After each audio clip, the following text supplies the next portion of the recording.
He is head over heels in love with Hero. Love's blessing has come over him.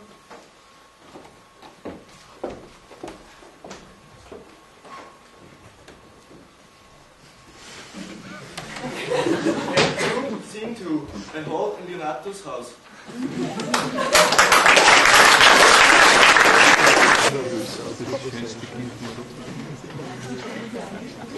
It is so. The Count Claudio shall marry the daughter of Leonardo. Yeah, my lord, but I can cross it.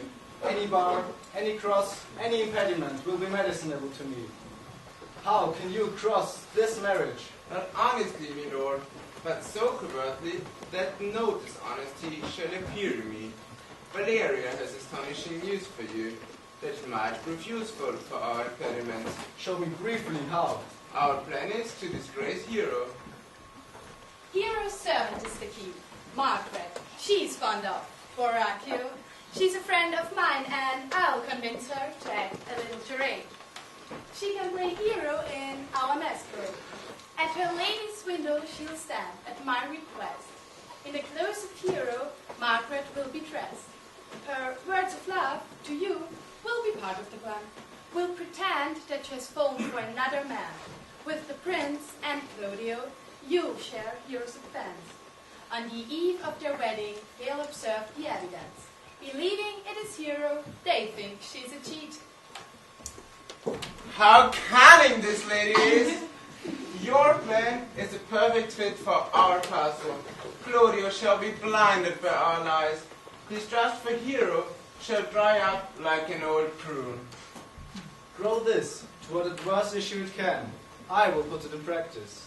Be cunning in the working this, and your reward will be 1,000 ducats. Be constant in the accusation, and my cunning shall not shame me. I will presently go to learn their day of marriage.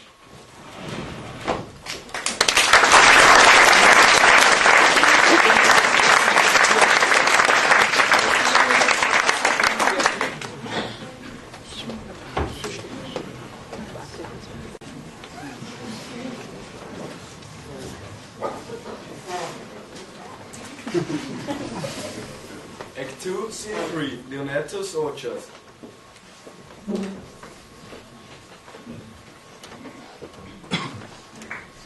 I do much wonder that Claudio, a soldier so renowned, could fall for the madness of love. I've known when he would have walked 10 miles afoot to see good armor. And now, will he lie 10 nights awake? May I be so converted and see with these eyes? I cannot tell. I think not. In fact, you shall never make me such a fool. I will not submit to such ridicule. The prince and Monsieur Love, I will hide behind a tree. You were better than Very well, my lord. Come, Balthasar, we'll hear it song. I pray thee, sing, and let me woo no more. Because you talk of wooing, I will sing. Since many a wooer does express his affection to us, he thinks not worthy, yet he woos. Now, pray thee, come, do it in notes. Note this before my nose. There's not a note of mine that's worth the noting. Why these are very whimsies that he speaks? Notes, notes, and nothing?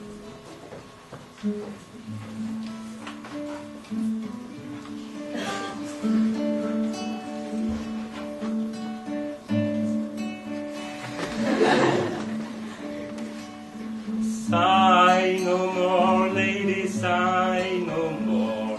Men were deceivers and were one foot in sea and one on shore.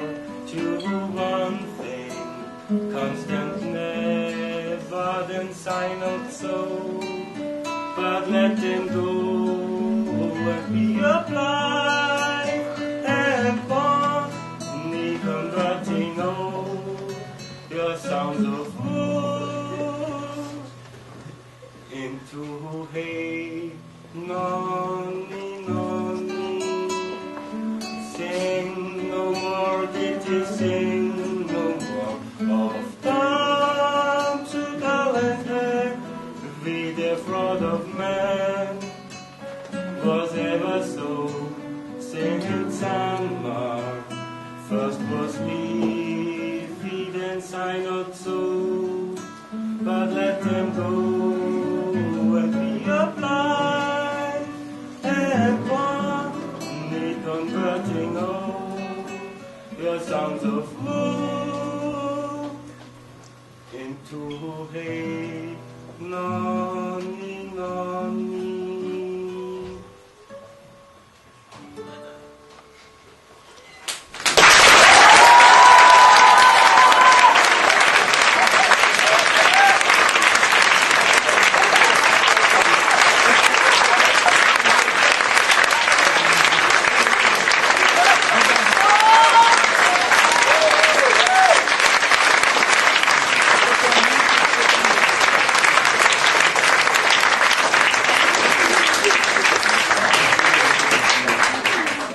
By my truth, a good song.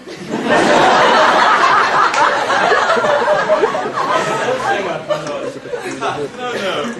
Dancing is well enough, Balthasar. I pray you, get us some excellent music for tomorrow night. We will have it on the Lady Hero's chamber window. The best I can, my lord. Do so, farewell.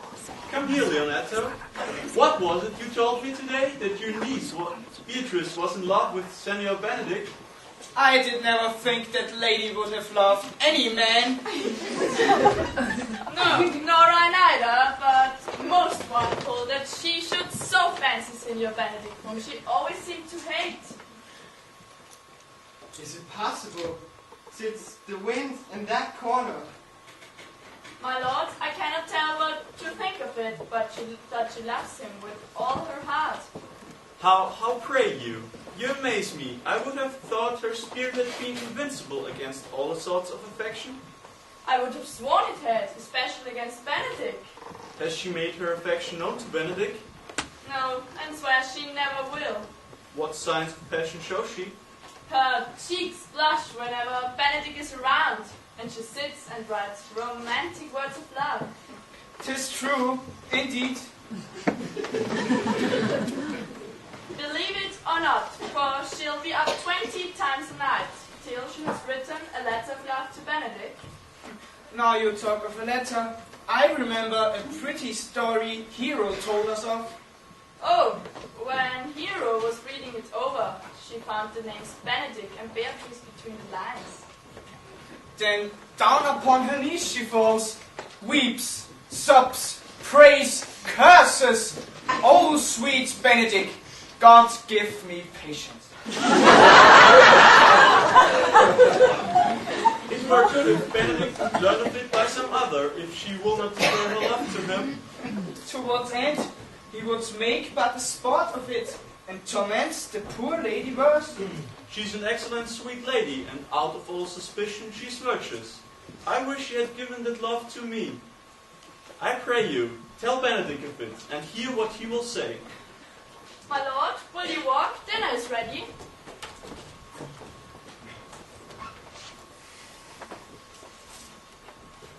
This can be no trick. They have the truth of this from Hero. They seem to pity the lady, who seems lovesick.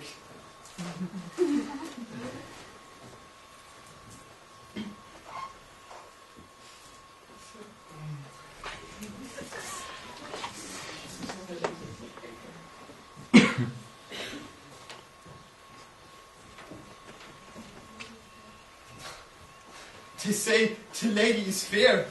This is truth. I can bear the witness. This so, I cannot reprove it. And wise, but for loving me. I've reigned so long against marriage. But does not the appetite alter? No, the world must be peopled. When I said I would die a bachelor, I did not think I should live till I were married. Here comes Beatrice. By this day, she's a fair lady. I do spy some marks of love in her. Against my will, I'm sent to bid you come to dinner. Fair Beatrice, I thank you for your pains. had been painful, I would not have come. I know her techniques. Her gruff behavior is transparent as glass. Our future together shall soon come to pass.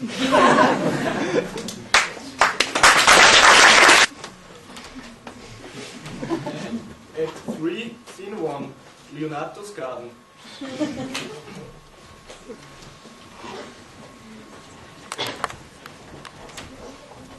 Good Margaret, run to the parlor and tell Beatrice that I, Celia, and Ursula walk in the orchard, and our whole conversation is about her.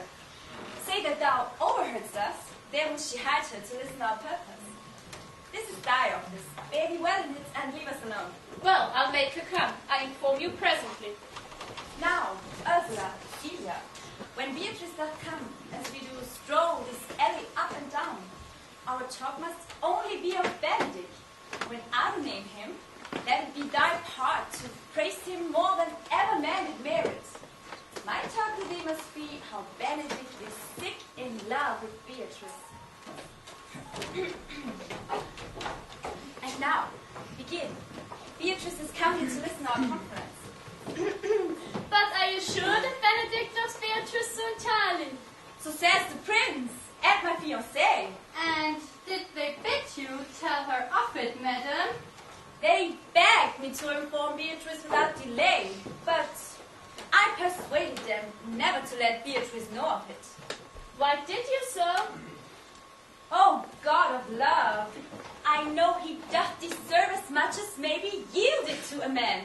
But nature never framed a woman's heart with prouder stuff than that of Beatrice.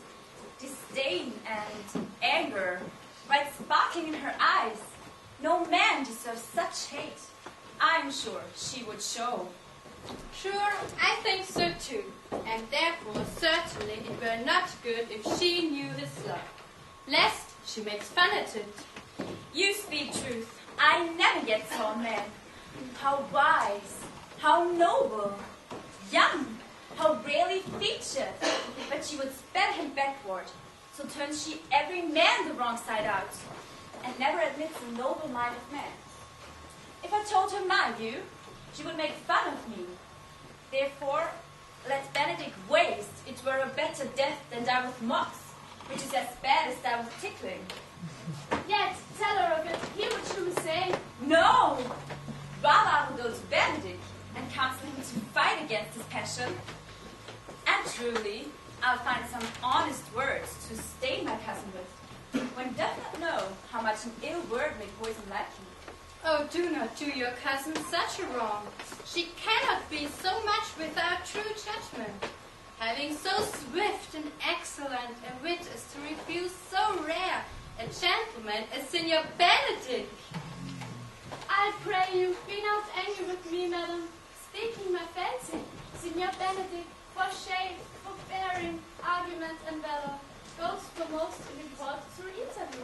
Indeed, he has an excellent good name. Excellence did earn it, ere he had it. When are you married, madam? Tomorrow. Come, go in. I'll show thee some dresses which are the best to furnish me tomorrow. We have caught her. I tell you, we have caught her, madam. If it proves so, then loving goes by haps.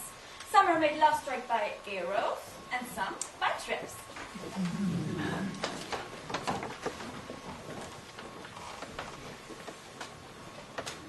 What a fire in mine ears! Can this be true? Stand I condemned for pride and scorn so much? Contempt, farewell, and maiden pride, adieu. And Benedict, love on, your feelings shall be returned, taming my wild heart to thy loving hand. If thou dost love, my kindness shall inflame thee to bind our loves up in a holy band. For others say thou dost deserve, and I believe it's better than